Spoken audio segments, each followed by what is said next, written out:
Just waiting for the live.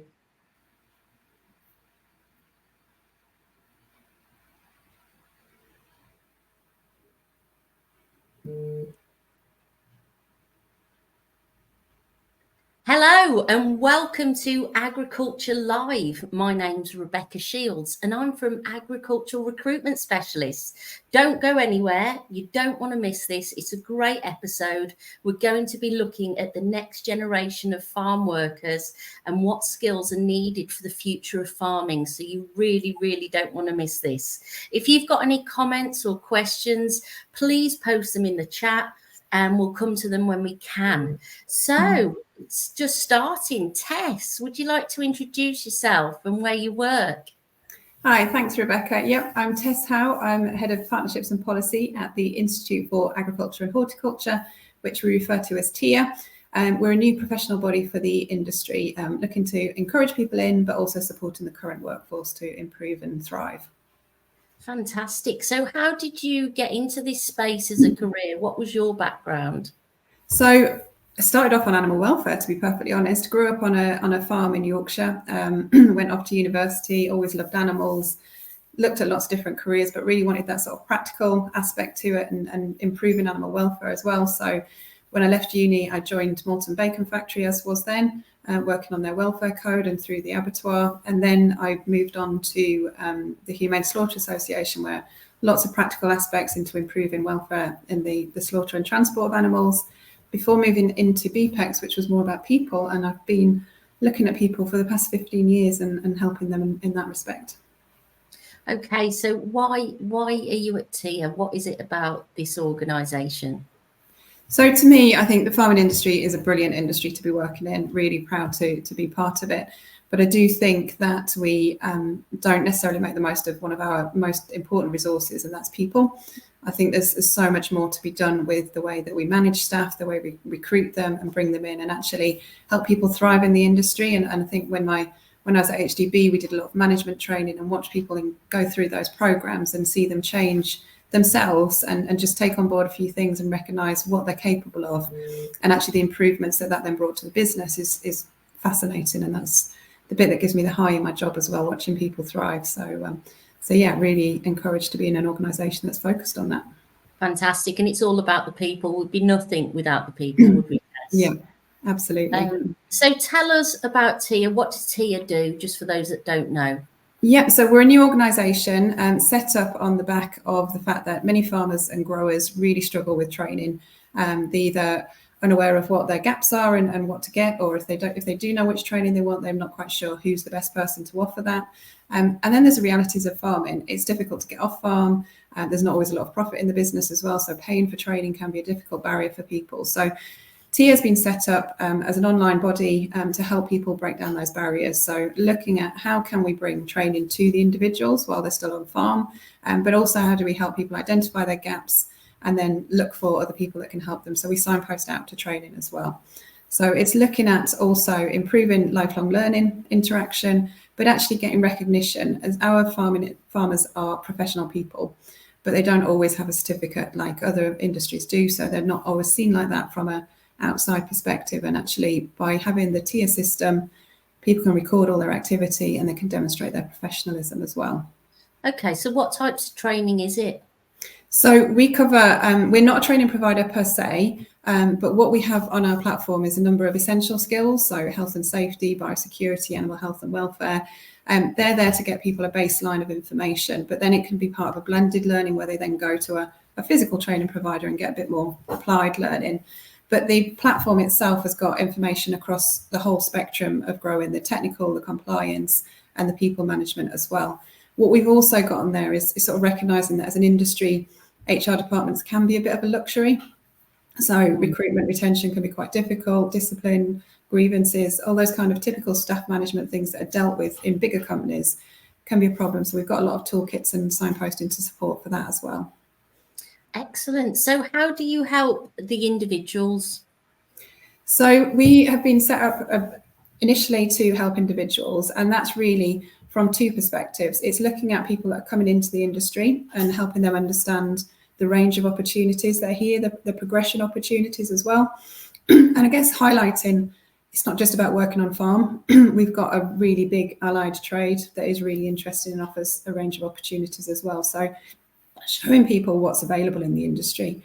But from a person that's already in the industry point of view, it's about helping them upskill in the areas that if they've got any gaps. So we've got a capability profile you can complete. That will then help you say, well, actually, if you're missing a certain element, then here's the training, here's the information to help you. And the platform uses algorithms, so it knows who you are. So it will also recommend further training based on what other people similar to you are doing, or what you've already read, what you've already watched and engaged with.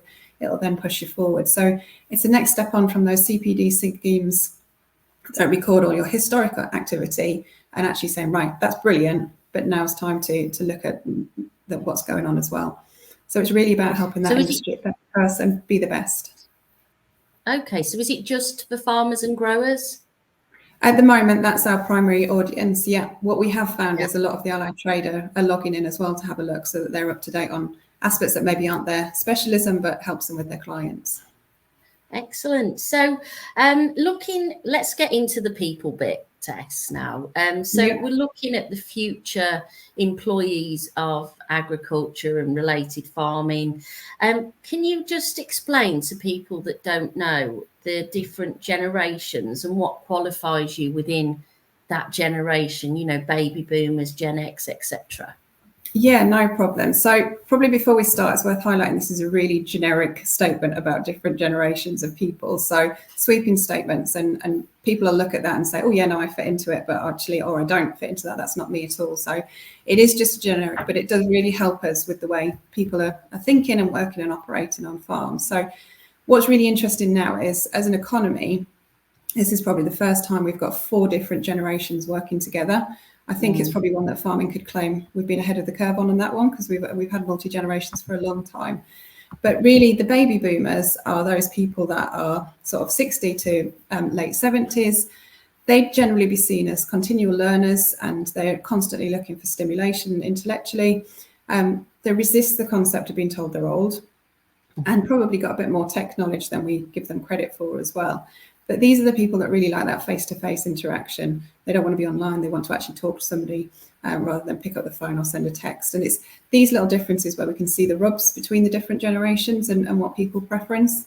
So they're still eager, they're still optimistic in the workplace as well. But where they're concerned is that they're getting displaced by younger people. And because of the way they've worked, their professional identity is really important to them. So their job role, the fact that they're the farm manager, or they've been the top stockman for all their life, is really important. And actually, they worry about losing that relevance as well as they get older. If you move to the next generation, Gen X, that's the sort of 43 to 59, and they're loose barriers. But so with this test, just to interrupt, so this is, you know, if we look at the average age of a farmer, it's like 58 at the minute, isn't it? Some reports would say 58. Some of our work suggests it's a lot lower. But yeah, the people in charge of the farms are definitely a little bit older. But actually, as a population, we are generally shifting a bit lower as well, which is good news. But yeah, Gen X, you would say, is probably one of the popular generations in there. So typically self-reliant, and they want to get on and do things. Time's currency, like money for these people. And they are the generation that started that shift towards being less work-centric and more looking at their family and friends, and not focused on it's just all about work all the time. The concerns for these kind of people are that they don't feel they're necessarily prepared for those leadership roles and for stepping up. And also they feel a little bit in the middle ground. So they're not getting support from the boomers, who are also worried about being pushed out, but actually the millennials, which is the next generation, there's quite a big difference in their attitudes, and they're seeing that they're not supported from that perspective as well. So they worry that although they're trying to have that family life, they're actually probably not got the balance quite right in family and work. Move to the millennials, which is the 28 to 42-year-olds. And what's interesting to remember about these guys is internet is their number one resource. Everything's on there. And they probably trade privacy for that convenience of getting the information straight to hand. So it's not so much about reading a book for them or talking to somebody, it's about going online and finding that information.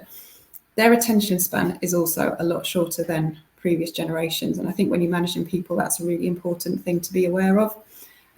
They want transparency, and they want to see career opportunities in what they're doing, and they want to progress fast.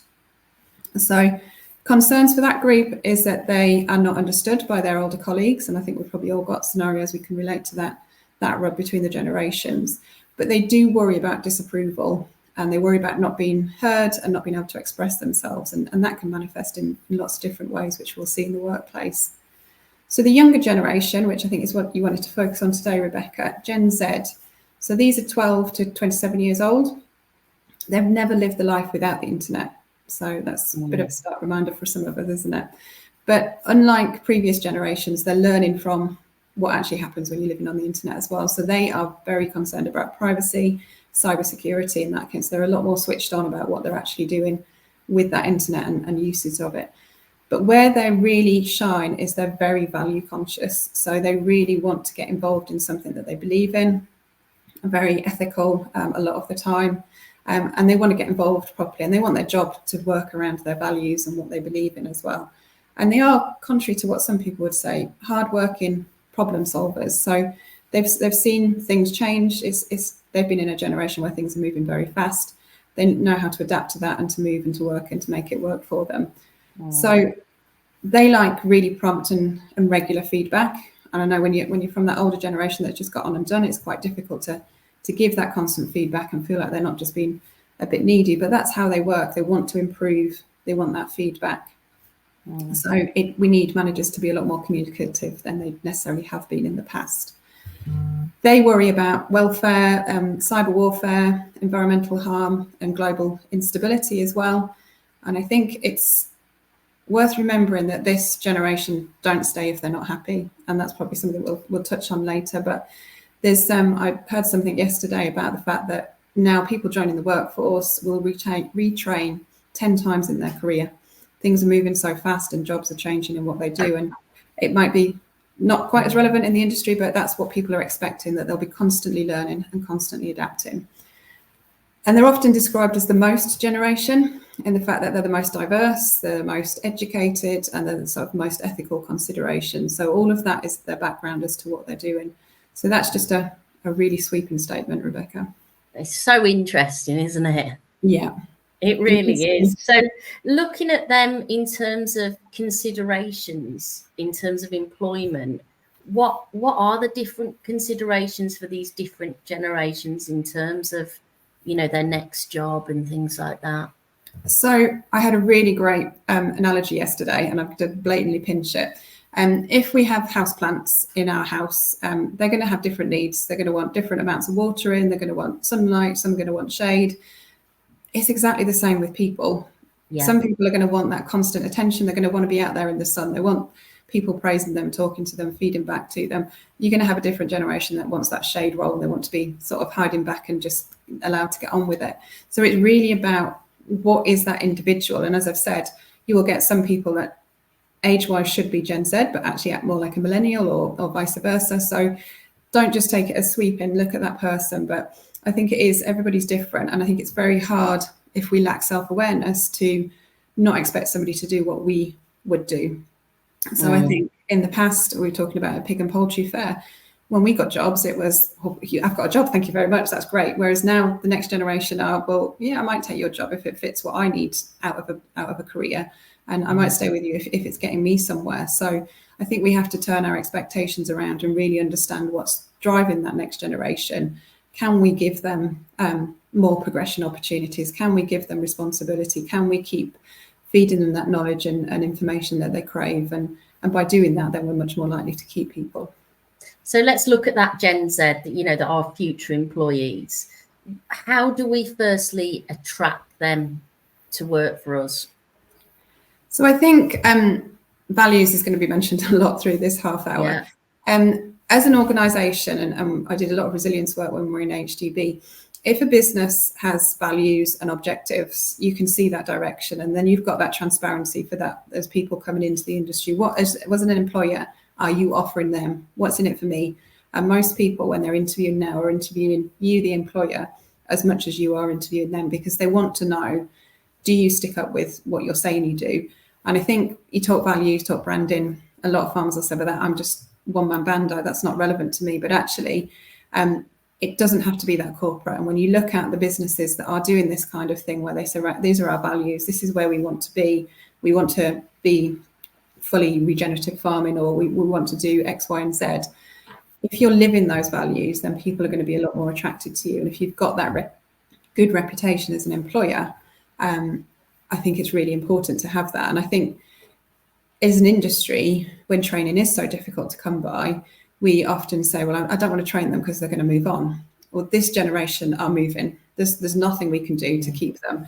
And I don't think we should shy away from that. I think it's something we should embrace, because if we have somebody for 3-4 years, if we invest in them, and I do genuinely believe training is the best investment any farm can have, they're going to give you masses while they're actually with you. You're going to get far more return on investment whilst they're actually with you.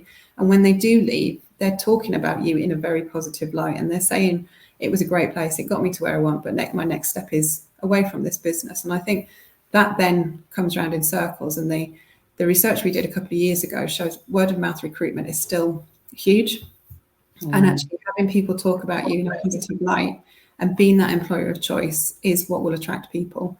Because from a recruitment background, Tess, you know, from our standpoint, you know, we have them employers where, you know, bad news travels fast and people just do not want to work for them, you know. So it's really important that you do treat your employees well, so that, you know, you're not getting that bad name in the industry. Yeah, because it's a lot harder to change a bad name than it is to keep a good name. So it's absolutely. And I was reading as well that you know, this generation, they'll be changing careers multiple times. It wasn't like years ago where you stay in the same job or industry. You know, we're looking at people moving across to different industries as well, aren't we?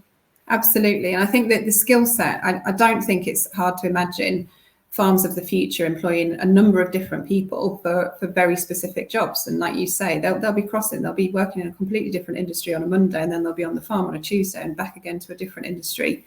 So I think the skill sets are changing in the way that we adopt and embrace technology and information as well. Okay. So in terms of Gen Z, so how do we retain them? You know, because we want to, if we've invested in training, I know from my point of view as a business owner, if we've put all that money in, we've invested in training, you know, it costs a lot to take on an employee. How do we keep them, Tess? So I think it goes back to what's in it for them, and really, can you, and we can't change businesses. Businesses are 7 days a week. There's 15-hour days that are thrown in there on a regular basis, and we can't change that. But actually, can we look at different ways of employing people? So I was speaking to a pig farmer last week. He tries his best to work to a 45-hour week for every person, weekends off. They put flexibility into that so that they can go off and do the school sports day, or they can take an appointment at the end of the day, but knock off a bit earlier. Those kind of things, that kind of give and take is really important to these people, that flexibility. Because I think, again, from yesterday, the size of inactive people economically is growing in this age range as well, because they're not prepared to just do a job for the sake of it, and they want to do a job that they value. So it's really important that you can keep them on track with what they want. We've got other examples where they've looked at their local workforce and said, well, actually, they really want to do a certain number of hours a day, or they want to work in evenings, and they've changed their way around. It's not possible for everybody, but I think that flexibility in what you can offer somebody, and you can keep that development up. It doesn't have to be, promotion isn't always about a new job and becoming the manager. It's about taking on a different responsibility and looking at how you can help them thrive. And we can't shy away from the fact development is expensive and investing in training is expensive, but it's not when you're investing and you're getting those benefits back. And most people, when you speak to them, they want a work-life balance, don't they? Absolutely, yeah. It's become a buzzword. It's not like years ago where it was work all the time. You know, that unhealthy culture. It's changed. It has changed, and it needs to change as well. If you look at our record of health and safety, you look at our mental well-being, they're not good. It's not something that would encourage new people into the industry. And I mean, isn't agriculture like the most dangerous in terms of health and safety or deaths? Is that correct? Fatalities, we have the worst record, yeah. And it's really sad that and a lot of them are from somebody cutting a corner because they haven't got the time, or they were tired, and it's it's a really difficult situation, but it's something that actually, if we had the right people, enough people, I think that's half of it, isn't it? Is when we're all tired and we're short of staff, we run around and do things we know we shouldn't necessarily do, but it happens. But the well-being as well, when in our research, it showed that stress of not having the right labour was really affecting farm managers as well. Yeah, definitely. Okay. So why would Gen Z, right, we've got these people on board, you know, we're making sure that we're value conscious, we're making sure that, you know, we can offer progression, everything else. What would make them quit their job? If you go back on your word, essentially, breaking so that trust. Do what you say. Absolutely. And I think going back to that recruitment side of it as well, there's a lot of talk about having an online presence as well, but actually it's more dangerous to have an out-of-date online presence than it is to have no presence. So you really do have to keep looking at what have you actually promised them and are you delivering that? So they will leave if they're not happy. It's interesting, I was reading an article a few weeks ago about this generation. When we were growing up, we knew if you put a few hard shifts in and you really saved, a house was a possibility for you. But this generation now, it's not possible. So actually they're saying, why would I work all those hours and get all that what's money? The point?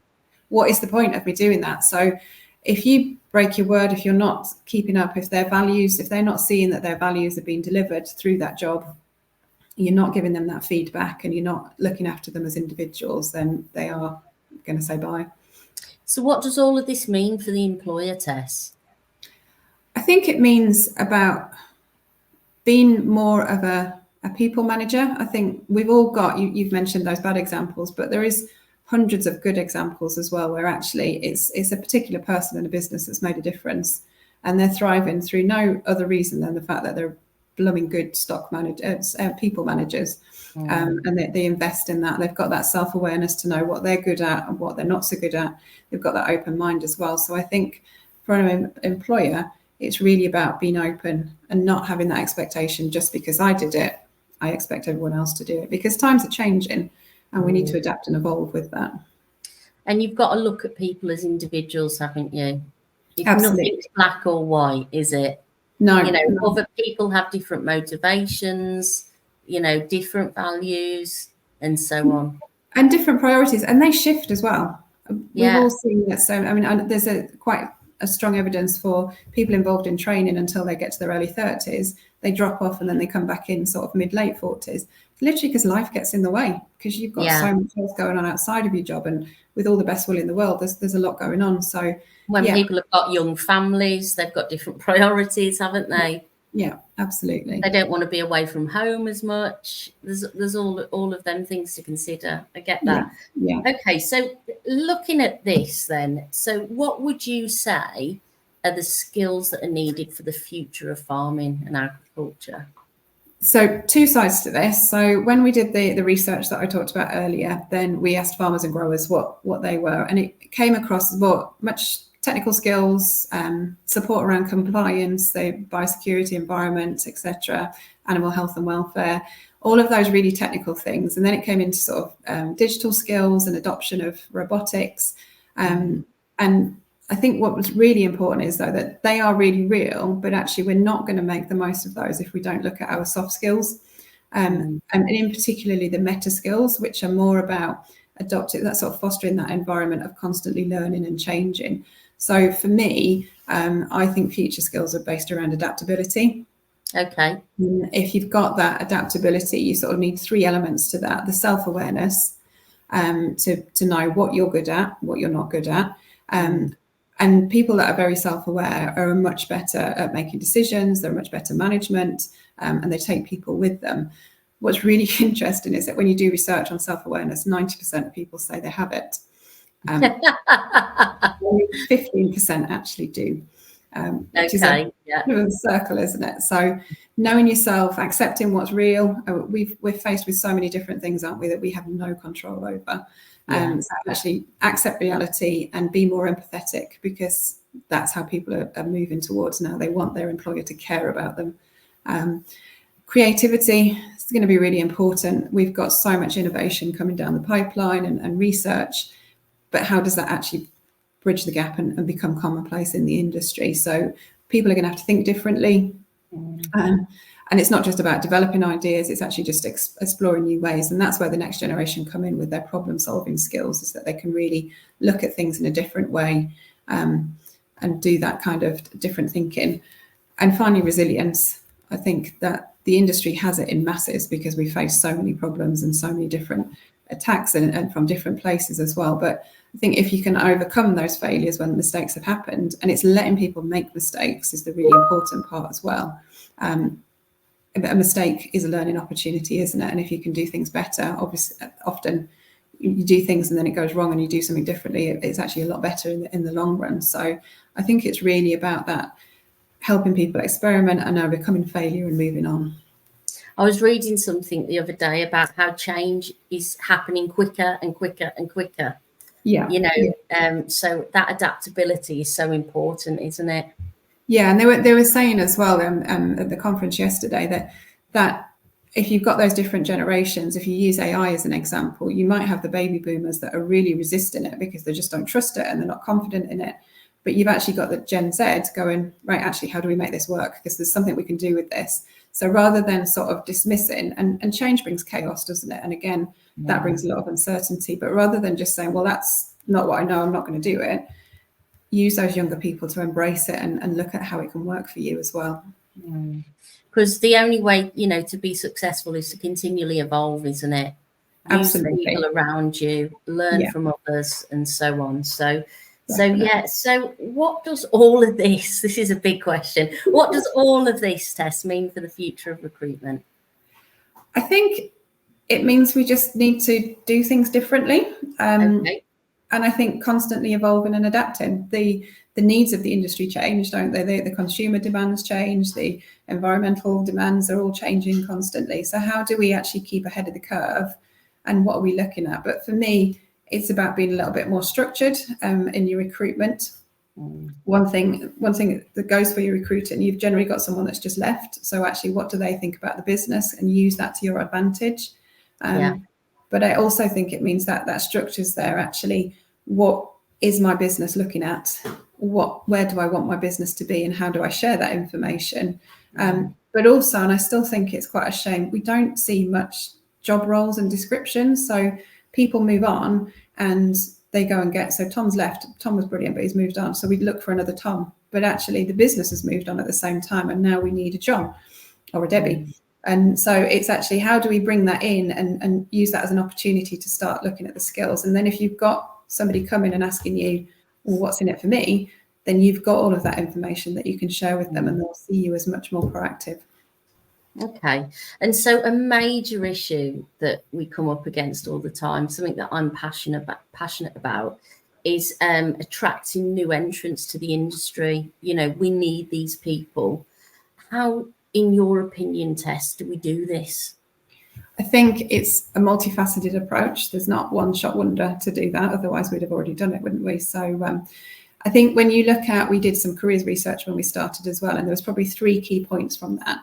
A lack of coordination and collaboration from lots of initiatives. So if people came looking about finding out more about the information, then about the industry, then they weren't finding it because there was a bit here and a bit over there, and they might go on one element and not see another. There was a mismatch in the perceptions of the industry versus the reality. Still very seen as a very outdated industry, hard work, dirty, long hours, low salary, etc. We know that can be different, and we know salaries can be quite competitive as well.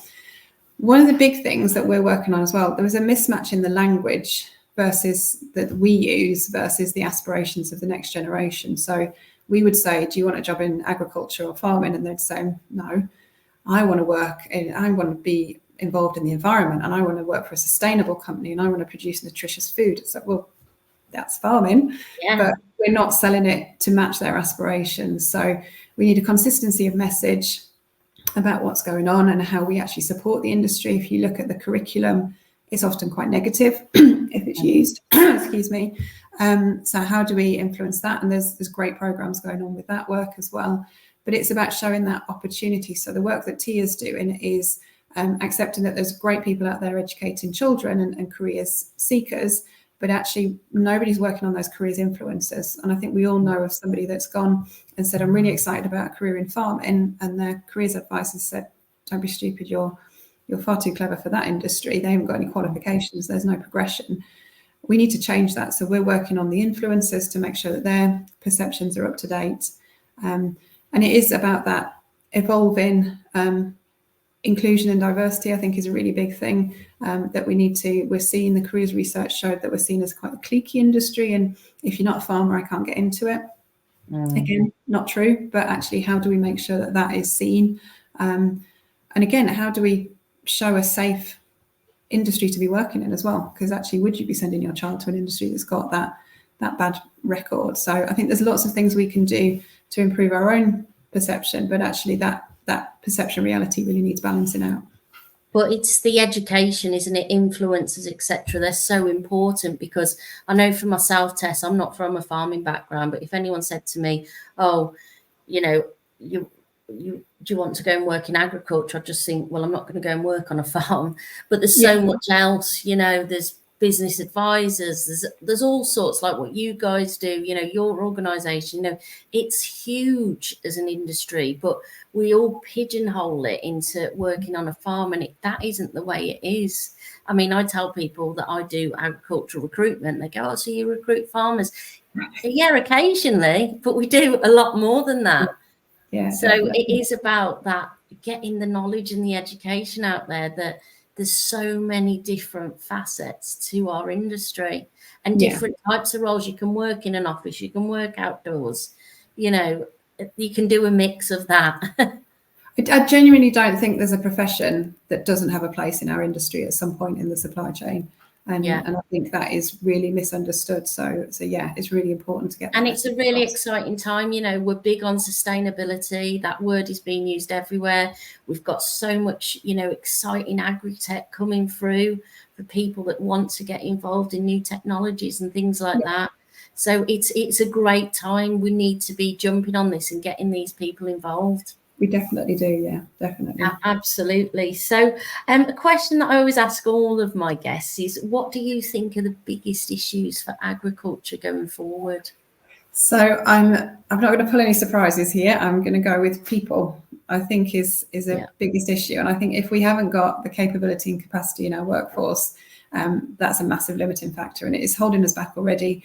Our research showed how people are changing production systems, reducing production, or going out of business because they haven't got staff. So I think it's a really big problem. And I think it's not just the number of staff, it's the skills set they've got. And if we haven't got that adaptability, we can't adopt new innovation, we can't adapt to consumer demands, we can't improve ourselves. And so I do think that's a big risk. But like every business threat, it is an opportunity as well. And I think it's like you just explained, it's such a ripe for the opportunity at the moment, in the fact that the work pool is decreasing and we're having to change the way we're doing things, and the innovation is going to only get faster. So I think it's a really good opportunity as well for us to get the right people.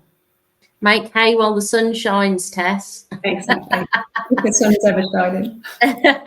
So what a great discussion. As you've explained there, you know, in all of that, there was so much good information there. But it's really important that organisations adapt to these needs of the future generations. So it was so good to just have that input today. Thank you for everybody watching and listening, and thank you, Tess. Keep following us. We've got some really good discussions coming up. If you want to be on the show, please get in touch with me at Agricultural Recruitment Specialists via www.agrirs.com.